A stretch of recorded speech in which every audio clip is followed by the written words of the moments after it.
Ladies and gentlemen, my name is Jeff, and welcome back to the channel. Thank you guys for being here. We are going to be talking about, studio-wise, we're doing another studio episode, Guerrilla Games. For those of you that, don't know much about Guerrilla Games, if you've been living under a rock when it comes to the PlayStation platform or whatnot, Guerrilla Games are the creators of the Killzone franchise, which I enjoyed quite a bit. I think Killzone 2 was their best one, even though I swear trying to beat Radic on the hardest difficulty at the very end of the game is it made me break a controller, which even Dark Souls never really made me do. Even Bloodborne never made me do. Like, that was the one game that actually truly broke me. There's been plenty of times, don't get me wrong, where I would hit stuff, and that's why I had pillows and punching bag and stuff like that, where I'd be really frustrated, and I'd hit it once, be like, all right, cool, feel better. That was the only one that I legitimately chucked my controller at a wall out of pure just anger, and I never went back to it. That's a whole other story, but basically it was just a very tough night of just trying to beat Radic. But they've made some pretty damn great games. They started off doing Shell Shock, then they got acquired by Sony, and then they started making Killzone, and then they were given an opportunity. After Shadowfall, they were given basically leeway to basically do something new. They wanted to do something new, or at least that was on the board. There's a documentary that I'll try and link into the description sometime, once this gets uploaded and whatnot, that I'll add later. Basically, them talking about the process of them leading up to their coup de grace so far, Horizon Zero Dawn. And how the process for that, there was almost a chance that Horizon wasn't going to happen. It was one of the games I was thought about and that was debated, but it wasn't set in stone that was what they were going to do. It was very much so a game that they were contemplating, and it was part of the process, but it wasn't the only one. So let me give the history of Guerrilla, and then we'll get kind of into where they're at now. They were created in 2000. Herman Hulst is the game director. He's basically the head honcho. He's the guy that, if you ever see interviews and things like that, he's the main guy. And Herman is a cool freaking guy. I've always really dug Herman. He's part of the reason why I like Guerrilla Games so much, because he reminds me in a weird way of almost like a Neil Druckmann type, where he really cares about what he's doing. He really loves what he does, and he understands that video game design, in order to be successful at video games, you need to kind of take some chances. Granted, not chances are too off the wall, but you have to take a chance here and there. I think that, Horizon is a great example of that. But anyway, so back in the day, there was a big merger between three devs. Orange Games, Formula, and Digital Infinity to make Lost Boys games, which would be later renamed Guerrilla. Lost Boys games, basically, the studio that made Shell Shocked, and they were the team that made it and whatnot. And basically, when they started out, they were a collective of a bunch of different, very small studio devs that were making very tiny games that even Wikipedia didn't really have much about, and the internet really doesn't know much about them. When I was looking them up, no one really knew who they were. They were just kind of smaller studios that just, randomly did some, probably Flash games and things like that, very minor games. But, anyway, I'm getting a little off topic. So basically, once they got developed and everything like that, where they're at now, they have about 270 plus employees, probably about 300 right now. But back in the day, they probably had 100 or so. They didn't have a ton. Their first game, Xbox, PS2, PC, Shell Shock, NOM 64 in 2004. That was their first major game. And it was also a game that I recently played again, just because I forgot about it, to be honest. It was one of those, when I was doing research for this, I was like, shit, I remember that game. And I was back home in my hometown, and I called up a buddy of mine, and he was like, yeah, I still have it for my PS2. He's like, I haven't touched it. Why do you want to replay it? And I was like, well, I do these videos for fun and whatnot. I like to do a little bit of research in them. I want to replay this again, the idea of where they started, because I don't remember if I ever played this or not. The first one I remember playing of Guerrilla Games was Killzone 1. Replayed it, and Shell Shock had, weirdly enough, some actual pretty good structure and bones to it. It had some flaws, but overall it was a pretty solid start for a first-person shooter that definitely carried over to Killzone. It was very easy to see how Killzone manifested from Shell Shocked. Anyway, and then the sequel for that was made by a different team, and it was a significantly worse game by far. Like it was not very good. Anyway, so in 2004, the same year that they got acquired and everything, at the same time they were basically working on Killzone. So they were finishing up Shell Shock, and even before Shell Shock came out, which was already being basically billed as a third-party game, they got acquired by Sony back in 2000, basically, and they finished up doing Shell Shock as the partnership and everything as Lost Boys. At the same time, as a studio, they got Sony help to basically do Killzone, which was meant to be a launch PS2 game, and it did really, really well, obviously. And then 2006, they helped make, and they did make the PSP Killzone game called Killzone Liberation. On the PS3, obviously, they did Killzone 2 and Killzone 3.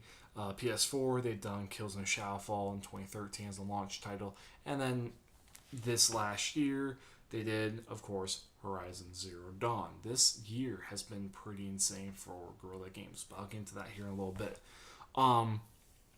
So basically, they've been mainly known for the Killzone franchise, which it's kind of like Insomniac in a way. Insomniac has always been known for two series, really. Well, three, actually. Because I'm thinking more modern. Insomniac is mainly known for the Spyro franchise back in the day. They made 1 through 3. I don't think they had anything to do with 4. I don't think 4 was part of their repertoire. But they were part, they made 1 through 3, then they did Ratchet and Clank, and they've been pretty much the guys part of Ratchet and Clank.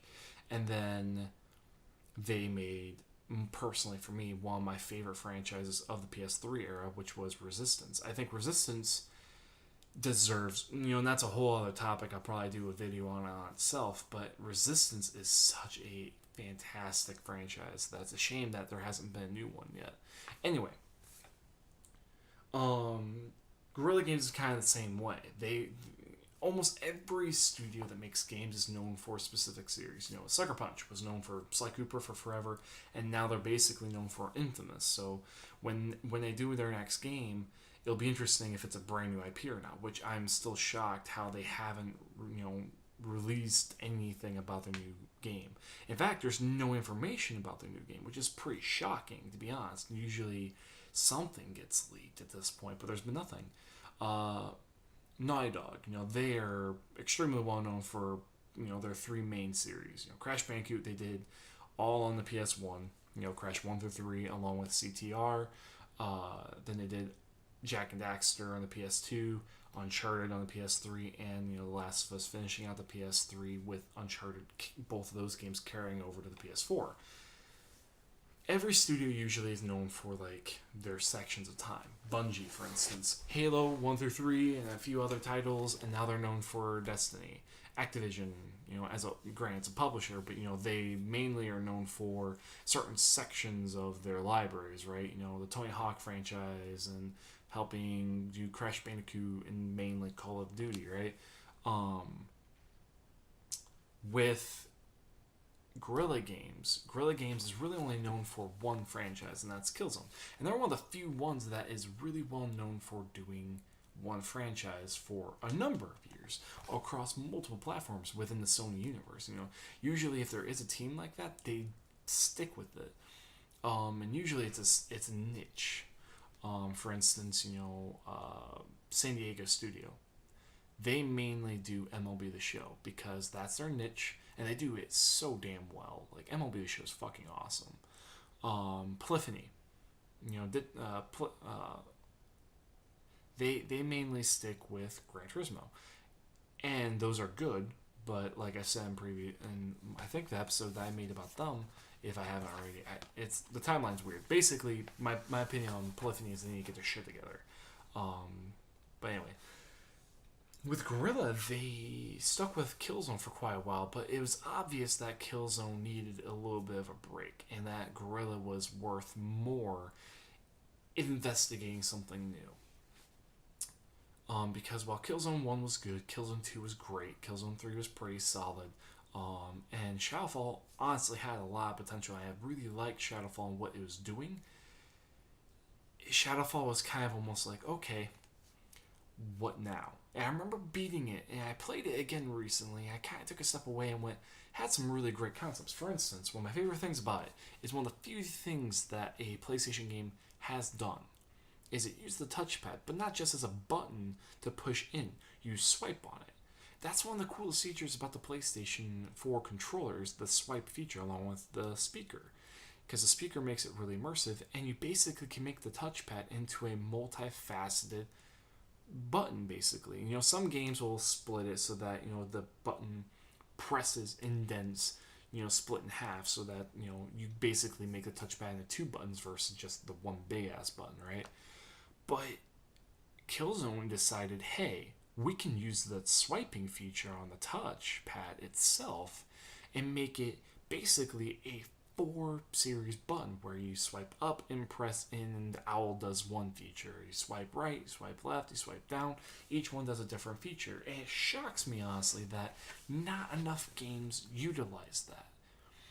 And that's why I've always admired about Guerrilla games ever since I played Shadowfall. But even before that, you know, Killzone 2 and Killzone 3, Guerrilla Games is really on board of using the DualShock controller in some really cool ways. For instance, the leaning feature and the 6-axis in terms of doing motion techniques and things like that, you know, incorporating themselves with the eye. And you know, Guerrilla Games has always done pretty amazing things in terms of technology, in terms of the controller, in terms of visuals, in terms of sound, in terms of everything. You know, that's something that I don't think anyone could ever say bad about them, and they proved that again with Horizon, which again I'll get to. But you know, they I think they realized we need to take a break from Killzone because we are oversaturating it and it's just not working. You know, it's selling well, but we want to do something different, I think. And don't get me wrong, I think Killzone will come back. Again, I'll get to why I think that. It's just a question of if it'll be the next title that Guerrilla Games does, or if it's going to take a little bit longer of an extensive break. Anyway, the other cool thing about Guerrilla Games, it's much like Naughty Dog. Naughty Dog and Guerrilla Games mirror each other really, really well. And it's that Guerrilla Games is also the creator of some pretty amazing proprietary technology in the form of the Decima engine, which is basically, you know, the fog creation and weather systems and things like that. So the notes I made are, you know, it's an in-house created engine that started on Killzone Shadowfall from Guerrilla Games. And obviously it was really heavily showcased and really brilliantly shown in Horizon Zero Dawn. It's an engine that can just do some amazing visuals, and especially with HDR and 4K, it looks insane. You know, it does fog really well, it does textures really well, it does lighting beautifully. You know, it's insane how much it looks. One of the criticisms I've seen of it is that, well, the Decima engine in Guerrilla Games as a whole does almost like a J.J. Abrams lens flare at times, and that's kind of like their style. They like that futuristic edge, lens flare-ish, blue tint hue kind of dealy, which I personally like. And it's not, you know, in Horizon it's not as obvious, but in Shadowfall it was definitely very obvious that happens a lot. But the Decima engine is something amazing that Guerrilla Games made in-house, much like the Ice engine and whatnot that Naughty Dog does, right? So Guerrilla Games works on a ton of amazing stuff beyond just games, and the Decima engine obviously is being used with Kojima right now for Death Stranding, which is really, really cool. So, the question comes, I think, with Guerrilla Games is that what exactly are they going to do going forward? And that's kind of almost like a dumb question. Like, well, it's obvious, isn't it? They're gonna make another Horizon, or they're gonna do another Killzone. They're gonna be like Naughty Dog, where they end up being the guys that make these engines that are just so powerful and so amazing that they almost contract themselves out as a subdivision to help out other studios to build these games, to make them better, so on and so forth. Um, such as, because with the Ice Engine, for instance, from Naughty Dog, that team, they build their games, and the Ice Engine basically is used with multiple studios, much like XDev in a way, and they do a lot of crazy stuff like that. And I'm pretty sure, in my honest opinion, that Guerrilla Games is probably going to do the same thing with the Decima engine. The Decima engine is going to be treated very respectfully, and it's going to be something incredibly important for Sony as a whole, and to Guerrilla Games too. Um, and I think that the partnership with Kojima Productions and specifically on Death Stranding, I think that's going to be a really cool partnership, and we're going to see the Decima engine really get flourished.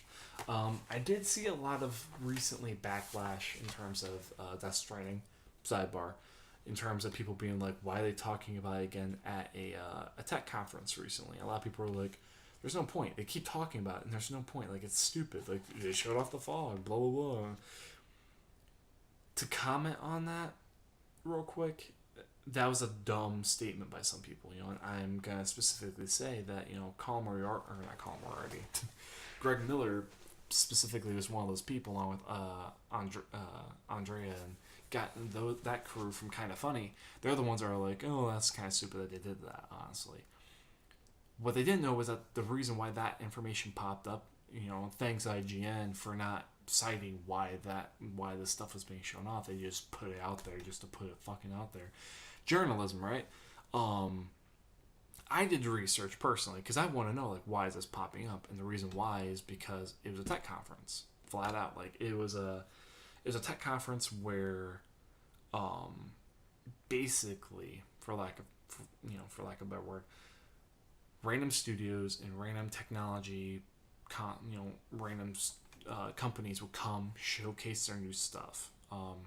Guerrilla Games and the Decima Engine and Kojima Productions all showed up together to show off, the new engine and how it works and things like that, right?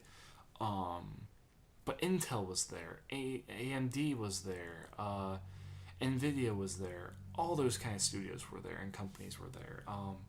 The reason why Guerrilla Games was there, not many video game companies, if met at all, were there, is because not many of them had made an engine like that recently, and it's something pretty powerful. It's something pretty amazing that deserves to be talked about, especially with Kojima taking it a step further and making something really incredible with it. Because say what you will about Kojima, he makes some pretty amazing and beautiful games, and he makes great games in my opinion.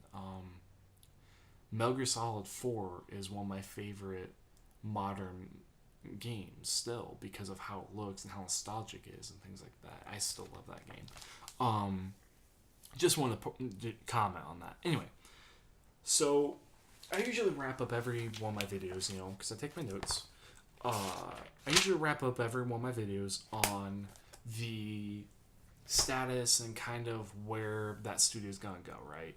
Naughty Dog, for instance, could go in a lot of different directions after The Last of Us 2 is finished up, because their future is very open and wide, because when Bruce Straley comes back, it's assumed that, hey, he's going to do his own new project, and Neil Druckmann will probably be workshopping on his new project when The Last of Us 2 finishes, right?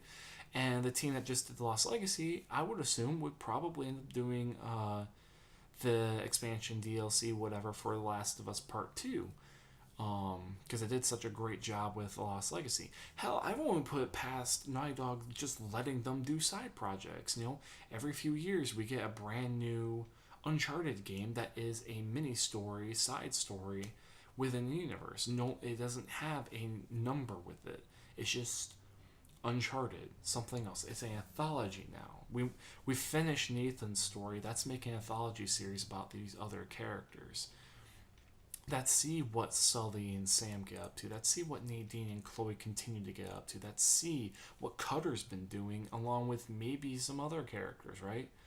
And that's why I think Naughty Dog is such a cool studio. And I think Guerrilla Games is starting to mimic that in a lot of ways too, themselves.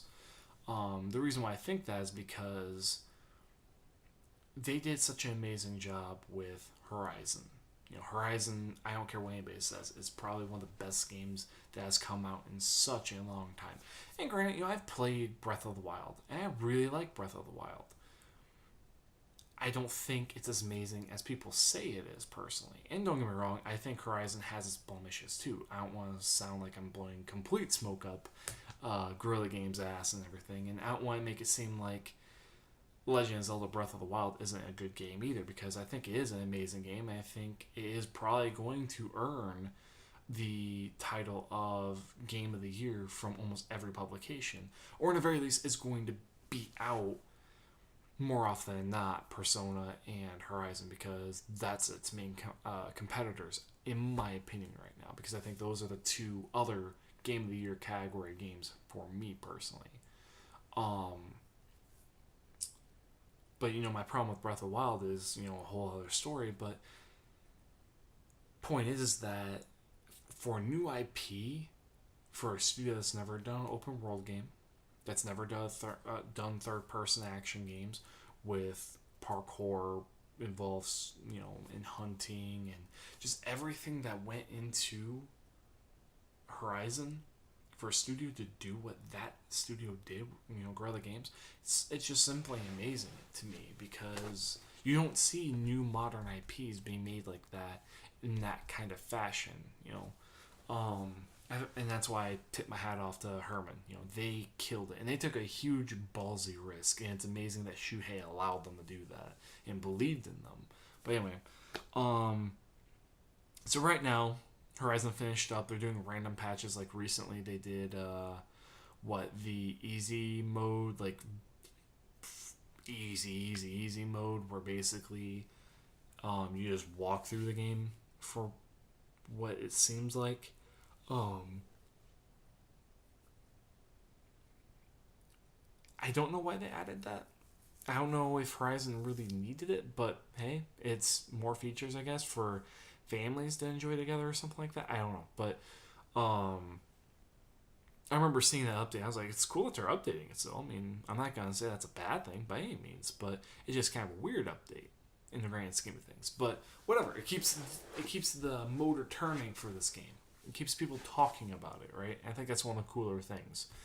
And November, is gonna come pretty soon, and sure enough, guess what? Frozen Wilds is on the way. And Frozen Wild sounds like more of an expansion than just pure DLC. It sounds like it's, in a way, going to mimic what The Witcher did. Not exactly what Uncharted Lost Legacy did, but maybe like Left Behind or Hearthstone from The Witcher. Like, it's going to encapsulate, like, hey, we're going to mimic this kind of expansion pack where it's going to have a decent amount of content and a decent amount of hours for you to play this game, right? At least that's my hope and that's my theory, and I think I'm right, but we'll see. But the future after that is kind of murky. It's obvious to me, at least, that for sure Horizon is going to get a sequel. There's no way. There's no way that Horizon will not earn a sequel. It's a question of when. And it's a question if it's the next game in the lineup or not. Because, in my professional opinion, it could very well be the next game in the lineup. It could very well be the next one. Or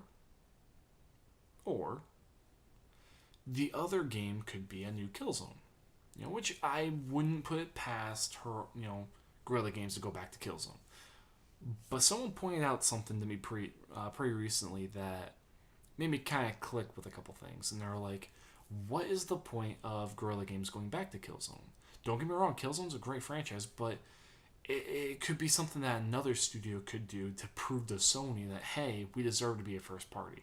It's kind of like Housemarque. Housemarque has gotten to the point where I'm fairly certain that at some point or another in the next 5 years, Sony's going to acquire them. Like, just flat out buy them, because they're happy with the relationship they have now, but Housemarque is getting to the point where they just consistently have made great games.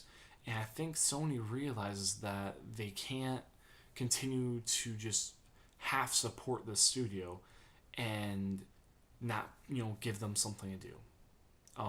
For instance, Marefall recently came out along with Nex Machina. Nex Machina did pretty well. I think Marefall did okay, but sales-wise, definitely I don't think did as well as Nex Machina. I think it might be their weakest performing, potentially, outside of Alienation, which Alienation did alright, but as far as I understand it, Alienation didn't sell amazing because it wasn't a typical Housemarque game. But I think Housemarque, he basically, my buddy was very sold on the fact that Sony's going to acquire them at some point. And I agree. I think at some point or another, Sony will probably acquire them, because Sony, I don't think, is that stupid to allow a good studio like that go. Kind of like Supermassive. I think Supermassive at some point will be acquired by Sony, because Supermassive is a phenomenal studio. And it's either going to be Supermassive, or there's potential that Quantic Dream could be that studio that gets picked up. But those are other videos for another time. I think that Guerrilla has no reason to go back to Killzone anytime soon. So I think their next game is for sure going to be Horizon Zero Dawn. But there's a chance that they could get a little ballsy and they could get a little creative and take another chance on a brand new IP, much like they did with Horizon, and basically look at what Horizon did and went, you know what, let's roll the dice again. Worst case, we're going to workshop and make sure that we make this sequel right. We're going to take a couple years and workshop the sequel so that we don't rush it, and we're going to workshop it so that it is a launch title for the PS5, which I am all in. I think the PS5 is going to launch with Horizon 2, flat out. And along with a couple other games, which I might make another video at some point about when I think the PS5 is going to launch, along with what the lineup will look like. But anyway, another video for another time. I think that Guerrilla Games is going to definitely workshop it. But I think that in the meantime, they're going to pursue a new IP. Now, don't get me wrong, there's a chance that they could still do Killzone, but again, stand by the fact that they have no real reason to. An interesting thing that, again, my friend that's like, hardcore, like, they're not going to do Killzone again. Another studio will do that. Bluepoint maybe, or somebody, I don't know, but someone else will do it. Much like Sanzu did for Psychopur 4. Like, there will probably be a studio that will remaster 1 through 3 or something like that, bring them to the PS4, and then, they'll get the opportunity to do a sequel follow-up to Shadowfall or something like that. He said that it'd be really intriguing and really awesome, and I agree, if, with Insomniac's help, basically, with like a division of Insomniac, Guerrilla Games worked on and brought back Resistance in the vein of Resistance 3, and basically just rebooted the game. That would be fucking killer. I would be so happy if that happened. I'd be like, oh, baby. You don't even freaking know how happy I would be.